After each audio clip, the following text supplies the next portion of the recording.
dito sa comment, try ko naman daw tong Carmen's Best Salted Caramel Milk. Ito na, binili ko agad. So, this is 219 pesos. Binili ko to sa SNR and mabilis siya mag-expire at mabilis din siya masira. So, I think after opening, consume nyo agad ng 2 to 3 days. Tikman ko muna. Okay, safe. Konti lang. Cheers!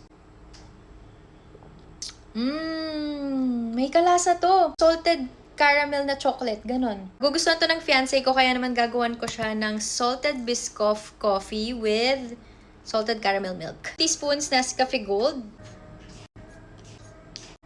Biscoff spread. 1 tablespoon. Ting water para lang ma-mix natin yung Biscoff sa coffee. Hot coffee, so maglalagay tayo ng Carmen's Best. Ang sarap nitong gatas na to. Thank you sa recommendation, sis. No need for sugar kasi nga matamis na yung Biscoff, and ilagay lang natin yung coffee and Biscoff mixture. 2 to 3 minutes, meron ka ng hot coffee. Tumalsik pa.